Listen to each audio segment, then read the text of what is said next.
Al principio fue bastante confuso porque muchas veces existe este cliché, que no es del todo mentira, que los psicólogos estudiamos psicología para arreglar nuestros pedos, y hoy vengo a decir que sí. Pero lo padre de dedicarte justamente a esta profesión es que existen muchos parámetros y muchas pautas para que puedas utilizar tus propias experiencias en pro de tus consultantes. Satanizar los alimentos de esa forma hacen que nuestra relación con ellos sean mucho más complicadas. Y casi siempre son estos alimentos que también se asocian a no ser tan fitness y tan sano. Entonces aquí es donde entra esta situación como de la adicción a la comida. La comida es la villana, la comida te enferma o la comida te cura. Como yo te lo digo, sí existe un sesgo de género importante, pero allá afuera hay hombres que tienen trastornos de la conducta alimentaria. Allá afuera hay hombres que viven esclavizados por los estándares de belleza. Allá afuera hay hombres que tienen muchísima situación relacionada con el trauma que se manifiesta en su relación con la comida. Este podcast tiene fines exclusivamente educativos, informativos y de divulgación y entretenimiento. A lo largo de los episodios se abordarán temas que pueden resultar sensibles o potencialmente desencadenantes. Se recomienda discreción y autocuidado al consumir este contenido, ya que cada persona es responsable de decidir si desea continuar escuchando. Hola, ¿cómo están? Bienvenidos a su primer encuentro con la maga. Y bueno, para todo esto, ¿quién es la maga? La maga es un alter ego que diseñó esta treintañera, neuropsicóloga, especialista en muchos temas, sobre todo los trastornos de la conducta alimentaria, en el gremio de la salud mental, pero también una millennial bastante perdida, madre primeriza de 2 chamacos, que justamente empezó con el sueño de estructurar un lugar seguro. Y creo que muchas veces escuchamos este tema cuando hablamos de salud mental como lugar seguro. Después de debatirlo mucho conmigo misma, me di cuenta que no existe esta situación de lugar seguro y lo único que quiero darte en este espacio es un lugar real. Un lugar real en el que hablaremos de muchas cosas, principalmente temas que tienen que ver la relación con el cuerpo, la comida, todo el fenómeno psicosociocultural, vaya, del habitar un cuerpo y lo que eso involucra, pero también otras cositas un poco menos elevadas. Quiero que tengamos una conversación de salud mental que obviamente sea a gusto, sea entretenida y pueda garantizarte que aprendamos. Ese es el propósito de tu primer encuentro con la maga. Como te lo platicaba, la maga soy yo. Mi nombre real es Romina y como te lo decía, me dedico a la salud mental. Y durante algún tiempo he tenido este gusto por las redes sociales. Me gusta el tema del entretenimiento, o sea, el hecho de poder consumir contenido en redes sociales que ayude un poquito a apagar el cerebro, pero también me di cuenta de lo mucho que me gusta crear. Y creo que eso es parte de lo que me identifico con esta situación de la maga.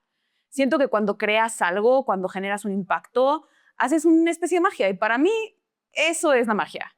Causar un impacto en las personas que pueda llevarlos a tomar mejores decisiones, que pueda llevarlos a sentirse representados, siendo un poquito más particulares en el campo en el que me especializo con el tratamiento, el seguimiento de la relación con el cuerpo y la comida. El hecho de que compartir mis experiencias, mi conocimiento, mi postura ante esto pueda ayudar a una persona a sentirse mejor con su piel, eso para mí es magia. Y creo que ese es el inicio y la motivación de este espacio. En esta primera temporada, queridas personas que van a compartir conmigo, vamos a trabajar todo este tema, ¿no? A final de cuentas, creo que yo podría hacer horas y horas y horas hablando de la relación con el cuerpo y la comida, pero quiero acotarlo a cosas muy específicas, cosas que se viven hoy en día. ¿Qué onda con los estándares de belleza? ¿Qué onda con la relación que tenemos con la comida respecto a la salud, lo que es estar saludable, lo que es no habitar un cuerpo sano? ¿Qué onda con utilizar la comida para mediar las emociones? ¿Qué onda con mi forma de comer y qué tiene que ver con mi crianza? ¿Qué onda con todo lo que involucra mis relaciones interpersonales? ¿Por qué mi patrón de alimentación cambia cuando me enamoro de alguien o cuando estoy enojada? Etcétera, etcétera. Es un poquito un intro de lo que te espera en este primer encuentro con la maga, que va a ser nuestra primera temporada. Pero para iniciar un poquito quiero mostrarme más vulnerable y contarte por qué me dedico a lo que me dedico. Como yo te lo decía, soy una treintañera y desde muy niña me intrigó mucho este pedo de la relación con nosotros mismos. Más allá del tema con el cuerpo, sino toda esta situación de quiénes somos. Y no quiero subirte en este barco de la crisis existencial, pero yo desde que era niña siempre enfrenté como una lucha bastante curiosa con mi cuerpo. Yo crecí siendo una niña gorda y vaya que en la época de las millennials, cuando yo era niña, era muy tóxico habitar un cuerpo que no cumpliera ciertos estándares. Y desde muy chiquita empecé a generar esta idea del problema que era mi cuerpo. ¿sabes? O sea, como siempre tuve esta ideología de que mi cuerpo no iba con mi personalidad. Siempre tuve esta ideología de que mi cuerpo no iba inclusive con mi cara. Estos comentarios típicos como de tía medio toxicona de ¡ay, qué bonita cara! Lástima, eran como esa limitante. Y creo que esa lucha me llevó un poquito a cuestionarme esas situaciones. Conforme fui creciendo, hermana, hermano, hermana que estás viendo esto, pasaron cosas medio desagradables que te contaré en otro capítulo para que te quedes al pendiente. Y llegó un punto en mi vida en el que la insatisfacción que sentía hacia mi cuerpo y el poco conocimiento que tenía de mí misma me llevó a lugares muy oscuros. Vamos a dejarlo ahí para que te quedes enganchado con el chisme. Y después de esa experiencia, ya que me convertí en adultita y tuve la oportunidad de decidir a qué me iba a dedicar, fue cuando tuve esta epifanía de vocación de quiero dedicarme a la salud mental. Quiero dedicarme a trabajar con las personas que viven este tipo de situaciones. Al principio fue bastante confuso porque muchas veces existe este cliché, que no es del todo mentira, que los psicólogos estudiamos psicología para arreglar nuestros pedos, y hoy vengo a decir que sí. En parte sí. Pero lo padre de dedicarte justamente a esta profesión es que existen muchos parámetros y muchas pautas para que puedas utilizar tus propias experiencias en pro de tus consultantes, dependiendo de la corriente terapéutica que utilices, etcétera, etcétera. Mi motivación más grande justamente para dedicarme a la salud mental creo que sí fue mi historia de vida, pero también esta frustración de ver el mundo como era. El darme cuenta que no estábamos avanzando y que el estigma de salud mental seguía siendo como la premisa, ¿no? El seguir escuchando que las personas le dicen a personas deprimidas, échale ganas, busca a Dios, párate, veías un Hyrox y eso va a quitar tu depresión. El darme cuenta del miedo que nos da como sociedad mostrar esta vulnerabilidad de que no le estamos pasando bien en cuestiones de salud mental y que siempre se inventan como estas nuevas mentiras y estas nuevas como formas de no decir que estás teniendo un tema de salud mental. Es como, ay, no tomo porque mañana tengo algo temprano, en lugar de decir que estás tomando antidepresivos. O como, ay, no, la verdad es que yo soy víctima de las circunstancias y todo el mundo está en contra mío, en lugar de darte cuenta que estás teniendo un patrón emocional patológico. Entre otras muchas cosas, no quiero confundirte. Y cuando empecé en hacer este podcast, justamente quiero orientar a que sea una conversación que tampoco se torne en este tema como súper deep y súper oscuro, ¿sabes? Muchas veces cuando hay podcast relacionados con la salud mental, creo que un poco la premisa viene siendo esta situación como de, ¿no? Como esta sobreidentificación, como de no mames, qué cañón esto que te pasó, y la gente que cuenta su vivencia con la depresión, con cosas muy duras, el suicidio, las adicciones, los trastornos de la conducta alimentaria, entre otras muchas cosas, siento que pueden generar mucho morbo y a veces no nos damos cuenta que sacar contenido ahí en las redes sociales puede ser un poco más peligroso de lo que parece. Entonces yo quiero platicar desde conversaciones un poquito más banales, podríamos decirlo, una situación en la que te sientas cómodo escuchando estos temas y obviamente orientándolos a la psicoeducación. Ese es un poco parte de todo este chismecito que quiero traer para ti. Y bueno, también creo que es importante justo entender de dónde viene esta fascinación que yo te platicaba con el tema del cuerpo y con el tema de la comida, más allá de mis historias personales de vida. Los seres humanos somos entes que tenemos muchas esferas que interactúan todo el tiempo. Enfocándome, esto es un mensaje justamente para las mujeres, personas de género femenino.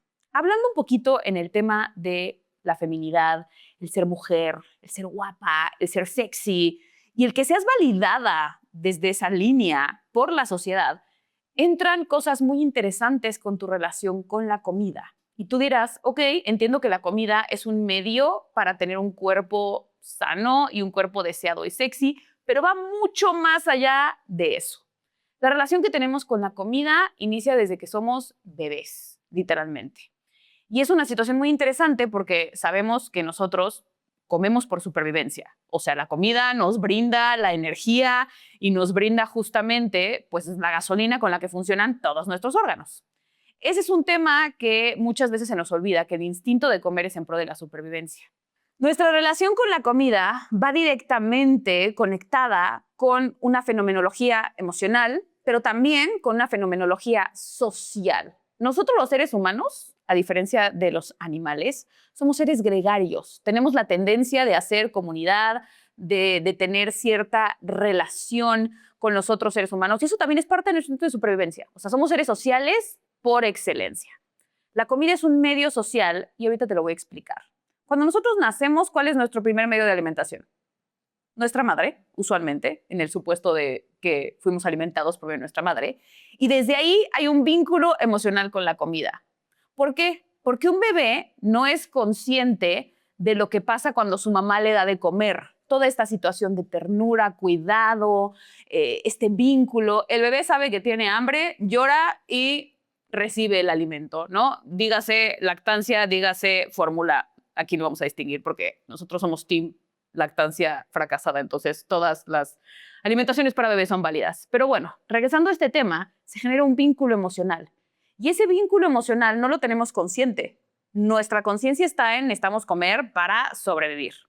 Conforme vamos creciendo, la comida adquiere un papel muy interesante, ¿no?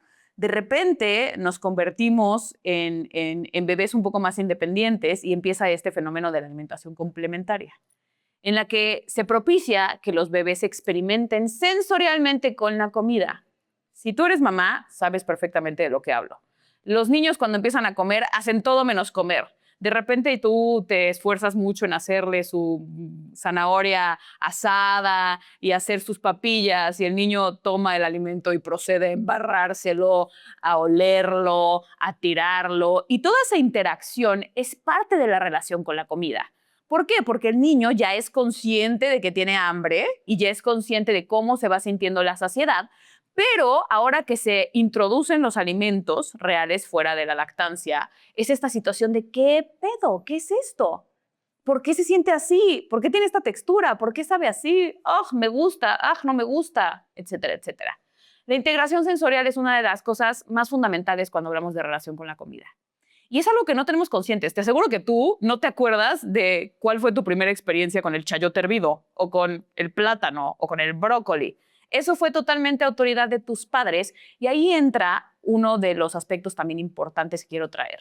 Cómo nuestros primeros encuentros con la alimentación no nos pertenecen. Nosotros no somos dueños de nuestra alimentación cuando somos bebés y niños. Nuestra alimentación es un tema de nuestros padres o nuestros cuidadores. Entonces ahí empiezan estas situaciones bastante complejas porque llega un punto en el que la comida se convierte en un medio de comunicación y también en una técnica de crianza.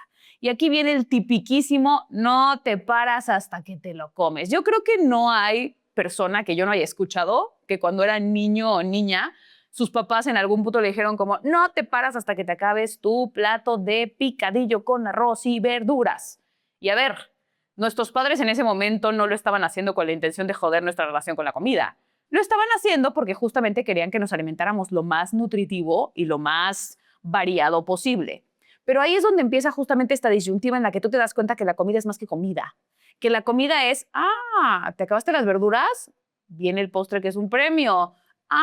¿Quieres ir a jugar con tus amiguitos? No te paras y te dejas el plato limpio. Me desobedeciste, no va a haber postre, no hay dulces. Y esos condicionamientos son los que de repente empiezan a complicar el significado que tiene la comida para nosotros. Si te das cuenta, conforme vamos creciendo, nos van quitando la intuición de comer por hambre y parar por saciedad. Y ese es uno de los temas que a mí, hermana, me apasionan, la alimentación intuitiva. Ya te hablaré más formalmente en un capítulo de eso. Pero vamos creciendo y justamente conforme más vamos siendo dueños de nuestra relación con la comida, más desconectados estamos de la comida. ¿Se dan cuenta de este tema? Posteriormente, ¿no? Ya pasa la infancia, ¿no? Ya te vuelves un poco más dueño de tus decisiones y te das cuenta que puedes ir a comprar lo que quieras a la tiendita. Y te das cuenta que puedes comer lo que tú quieras, pero ahí empieza un factor bien importante. ¿Qué hace la comida en mi cuerpo? ¿Qué hace la comida respecto a cómo me siento y qué hace la comida en el entorno social en el que estoy? Primer punto, ¿qué hace la comida en mi cuerpo? Cuando nosotros vamos creciendo, vamos generando algo muy interesante que se llama autoconcepto. Y el autoconcepto suena como la autoimagen, pero es más complejo. El autoconcepto es el concepto que tienes de ti mismo. Y esto es algo que se forja por muchas otras cosas con las que no te voy a aburrir. Pero es esta situación de cómo me veo y cómo interpreto lo que veo. Cuando nosotros nos damos cuenta que existen estándares de belleza y de salud en la sociedad en la que vivimos, el autoconcepto se complejiza porque tú quieres cumplir O sea, quieres que tu autoconcepto cumpla con la imagen que la sociedad espera de ti. ¿Me doy a entender? O sea, tú quieres ver en el espejo lo que ves representado en los medios de comunicación, las modelos, las influencers, etcétera, etcétera, porque eso es lo que la sociedad te está diciendo. Esto es lo que está bonito, esto es lo que está chingón, este es un cuerpo saludable. Y estándares de belleza, hermana, es un tema para el que nos vamos a esperar porque wow, tenemos mucho que hablar. Cuando llegas a ese punto en el que la comida se convierte en un instrumento para verte de cierta forma y sentirte de cierta forma, es ahí donde creo que es el nivel más peligroso de la relación que tenemos con los alimentos. La conducta alimentaria es justamente todo lo que hay psicológicamente hablando en el fenómeno de comer.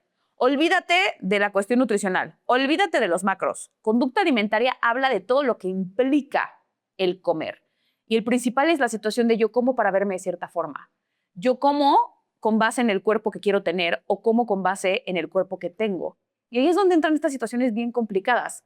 Porque regresemos al principio. Estamos hablando que comemos por un instinto de supervivencia, hambre y saciedad. Pero ¿qué pasa cuando yo no habito un cuerpo que cumple un estándar de salud? Inmediatamente el primer punto a atacar es la comida. Y es donde entran las peligrosísimas dietas restrictivas, entre otras muchas cosas. ¿Sabías tú, no tengo la estadística exacta, pero más o menos, que aproximadamente el 80% de las mujeres que hoy estamos en nuestros 30 altos, que somos millennials, por así decirlo, iniciamos nuestra primera dieta restrictiva antes de los 10 años? ¿Qué hace una niña o un niño? No es exclusivo, sé que hay un sesgo de género, pero ¿qué hace un niño o una niña a los 9 años en una dieta restrictiva porque habita un cuerpo que no cumple con el estándar? O sea, ¿dónde está la falla social en la que eso está normalizado? Y ojo, sigue pasando. Es una situación en la que justamente vamos a divagar en este podcast, en este espacio real y crudo. La situación con la restricción, el culto a las dietas y cómo, evidentemente, conforme ha pasado el tiempo, se ha ido complejizando. Lo que antes era una dieta restrictiva, hoy en día se ha convertido en fármacos, en otros métodos bastante peligrosos de los que no hablaremos en este momento. En segundo punto, hermana ahí en casita, quiero que platiquemos del tema sociopsicológico y cultural de la comida. Y para esto me gusta mucho en mis talleres y en la gran mayoría de mis trabajos terapéuticos pongo este ejemplo. Imagínate que es tu cumpleaños. Hoy es el día de tu cumpleaños. ¿Qué es lo que tienes 100% seguro que va a pasar el día de tu cumpleaños? Que te van a llevar un pastel. ¿Estamos de acuerdo? Porque muchas cosas pueden cambiar conforme vamos creciendo y conforme van cambiando nuestros cumpleaños. Pero la premisa, yo creo que básica del tema cumpleaños es tu pastel, tus velitas y las mañanitas, enfocándonos igual a la cultura latinoamericana. ¿Qué representa ese pastel para ti? ¿Qué representa el hecho de que tus seres queridos lleguen con un pastel a tu cumpleaños? Te aseguro que no representa que llevan un alimento de 2.500 calorías con 18 gramos de shalala. O sea, el pastel no son los macros que tiene el pastel. El pastel es la manifestación de sentirte querido, de sentirte celebrado, de sentir que tus seres queridos están contigo y te quieren celebrar. Y esa manifestación de los alimentos es algo que también se tiene que hablar. La comida es muchísimo más que lo que tenemos en el plato. Y regresamos un poco a esta situación. Creo que nadie nos enseña a verificar estos temas psicológicos y emocionales con la comida.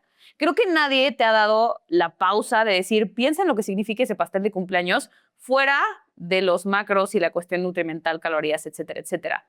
¿Qué significa para ti ese pastel de cumpleaños? Y ese tipo de relación es la que tenemos también con la comida. Otro ejemplo que a mí me encanta poner es Ratatouille. Si no has visto Ratatouille, te voy a spoiler la película. Ve a ver Ratatouille. En Ratatouille, justamente, la premisa de la película justamente es como de un crítico de restaurantes. Y bueno, se trata de que una rata se cuela en la cocina y empieza a cocinar. Y la forma en la que este crítico logra como perdonar las fallas del restaurante, no sé si estoy diciendo una estupidez, es porque le hacen un platillo, un ratatouille. Y en el momento de probarlo tiene un flashback a su infancia. Y para mí es un ejemplo claro del alcance que tiene la comida, ¿no? Porque probablemente ese ratatouille, que aparte fue hecho por una rata, sanidad, no, pero no, por mucho no era el mejor platillo que ese crítico había probado, sino que fue este vínculo de, mi casa, mi infancia, lo que lo llevó a esa situación. Y eso es algo que también se tiene que trabajar. ¿Te has preguntado qué relación emocional tienes con la comida y qué tanto impacta en tu cultura y en tus dinámicas el comer? Siento que en México, tenemos bastante que hablar de eso, empezando por de que su pan de muerto, entre otras muchas cosas. Y por último, es esta situación en la cual muchas veces la comida se vuelve un medio de canalización. Que esto es uno de los temas más complejos que vamos a trabajar en este espacio, querida hermano, hermana, hermane, porque se nos ha dicho que el comer emocional es algo fatal. Y se nos ha dicho que tenemos que desconectar nuestras emociones de nuestra forma de comer. Y yo aquí vengo a decirte que eso no es cierto. ¿Y cómo lo sé? Desde el principio de la premisa que te platiqué. Estamos hablando que nuestro primer encuentro con la comida, en la mayoría de las ocasiones, es a través de nuestra mamá. Nuestro ser seguro, nuestra primera figura de admiración, de cariño. ¿Cómo vamos a desvincular la emoción de la comida? Si literalmente es la primera forma que conocemos de la comida. Esta situación de que es que yo como por ansiedad. Es que yo como por ansiedad, entonces mi solución es ponerme a dieta. Porque cuando estoy muy ansioso se me antoja mucha comida chatarra. Si comes por ansiedad, tu problema es evocado a la ansiedad, no a la comida. Y es ahí donde empieza todo este dilema del comer emocional. Evidentemente, el utilizar la comida como un mecanismo de afrontamiento es algo patológico. Es peligroso y abre la puerta a distintas cuestiones psicopatológicas como serían los trastornos de la conducta alimentaria. Pero el asociar la comida a las emociones es algo funcional y es algo que es completamente natural. El hecho de que tengas un mal día y se te antoje llegar a tu casa, echarte un chocolatito caliente, es parte de la relación con la emoción. El hecho de que te encante a alguien y digas, híjole, le voy a mandar unos chocolatitos el 14 de febrero, es parte de vincular la comida con la emoción. El ejemplo que te decía del pastel. Y a final de cuentas es ahí donde entra esta línea de si realmente la comida es la villana. Y esto es algo bien interesante porque entra justamente este tema, que es una cuestión alimenticia, no alimentaria. Cuando hablamos de una cuestión alimenticia, hablamos del gremio nutricional. Cuando hablamos de una cuestión alimentaria, hablamos del espectro psicológico. Regresando. Muchas veces estamos tan influenciados por lo que hay allá afuera respecto a la comida como se reporta que el azúcar refinada tiene mayor capacidad adictiva que las drogas o este nuevo colorante ha demostrado que causa cáncer y todas estas cosas que yo no tengo la autoridad de debatir porque no es mi campo de expertise. Pero el satanizar los alimentos de esa forma hacen que nuestra relación con ellos sean mucho más complicadas. Y casi siempre son estos alimentos que también se asocian a no ser tan fitness y tan sano. ¿Ok? Entonces aquí es donde entra esta situación como de la adicción a la comida. La comida es la villana, la comida te enferma o la comida te cura. Y es también un tema complicado porque realmente la comida es solo un factor de todo lo que puede intervenir en la salud y en todas esas situaciones, inclusive en cómo te ves, que eso también va a ser un tema muy interesante. Entonces, resumiendo este gigantesco choro que te acabo de dar, en este espacio crudo y en este espacio que quiero que sea también como un poco un foro en el que las personas puedan identificarse, preguntar, ¿no? Que podamos generar el contenido de tu podcast de confianza desde una situación en la que las personas escuchen lo que quieren escuchar. Yo no puedo enseñarte nada que no sepas de tu relación con el cuerpo y la comida. El único experto en ti mismo eres tú. Pero mis experiencias, mis posturas y chance la forma en la que yo he construido este concepto desde, evidentemente, mi práctica profesional como terapeuta cognitivo-conductual, no sé si te lo dije, que soy de la índole cognitivo-conductual, y como persona que ha tenido issues con estos temas, creo que es importante que empecemos a hablar. Pero ya no tan romantizado, porque te voy a decir una cosa, hermana, hermano, hermane, yo veo que mucha gente hace contenido en redes sociales de conducta alimentaria y siento que se ha vuelto como esta situación como mucho como lecture, como enseñarte, como estos son los alimentos buenos, estos son los alimentos malos, estos son los trastornos de la conducta alimentaria, está mal hacer esto, está mal lo otro, pero me gustaría incomodar. O sea, a mí me gustaría uno de mis propósitos es incomodar. O sea, hablar de estas conversaciones, hablar de esta falta de coherencia, de repente que vemos creadoras de contenido que tienen un cuerpo extraordinario y que salen como, chicas, el balance lo es todo, comiéndose una hamburguesa, y de repente en la siguiente historia salen haciendo 3 horas de ejercicio para compensar esa hamburguesa que se comieron. Quisiera que habláramos un poquito también y que demos mucha representación. ¿Qué pedo con la relación y el cuerpo en la comida para los hombres y las personas de género masculino? Como yo te lo digo, sí existe un sesgo de género importante, pero allá afuera hay hombres que tienen trastornos de la conducta alimentaria. Allá afuera hay hombres que viven esclavizados por los estándares de belleza. Allá afuera hay hombres que tienen muchísima situación relacionada con el trauma que se manifiesta en su relación con la comida. Y en muchas ocasiones no tienen representación por justamente también un tema de machismo y un tema en el cual los hombres no pueden sentir. Esas son las cosas que yo quiero tocar. Quiero dar una conversación muy cruda de esta situación. Y obviamente, de antemano, decirlo, que esta es solamente una perspectiva. Ningún profesional de la salud mental, ningún creador de contenido es dueño de la verdad. Y eso es algo muy importante que quiero dejar claro en nuestro capítulo piloto. Yo no tengo el hilo negro de las cosas y yo no sé más que otra persona que hace este tipo de contenido. Lo único que quiero es compartirte mi perspectiva y con base en eso llevarte el cuestionamiento y entretenernos. También hablaremos de cosas banales, pop culture, cómo se relaciona. También me gustaría que aprovechemos estos espacios para que veas mi magnífico maquillaje, porque aparte de eso también vamos a hablar mucho del autoconcepto y la manifestación del estilo relacionado con la salud mental. Porque si nos damos cuenta y hacemos una pausa, todo tiene que ver con nuestra salud mental. Todo tiene que ver. Y en esta era digitalizada, aún más. Estamos todo el tiempo expuestos a distintas posturas de salud mental. Desde que estamos scrolleando nuestro celular y vemos al compadre que se levanta a las 5 de la mañana, se mete en una tina llena de hielo y se alimenta a base de apio y atún, hasta personas que justamente, no sé, están intentando nuevos métodos para trabajar salud mental, sustancias psicotrópicas, los hongos. O sea, vivimos en una era muy, muy, muy cabrona para hablar de salud mental. Y aunque sí estamos revolucionados y aunque ya es cool hablar de salud mental, el estigma sigue ahí. Y el estigma está en cada persona que se ha negado la oportunidad de recibir ayuda, en cada persona que siente vergüenza por un diagnóstico de salud mental, en cada persona que prefiere automedicarse con cosas mucho más peligrosas que asistir a terapia y enfrentarse con esa situación, porque la sociedad siempre nos dice como, ay no, las enfermedades de salud mental no son importantes. Enfermedades las físicas, depresión, no me chingues, gente que sufre, la gente que tiene diabetes, cuando no nos damos cuenta que habitamos un mismo cuerpo. Una enfermedad de salud mental es una enfermedad que replica en el ámbito físico, viceversa. Entonces, este gran choro y esta gran premisa que te comparto es justamente para, pues, justificar que compartas conmigo los próximos 45 minutos de tu día, que puedas encontrar justamente también como esta representación de salud mental que no venga desde lucrar con la desgracia ajena. Y es un tema que yo tengo muy claro.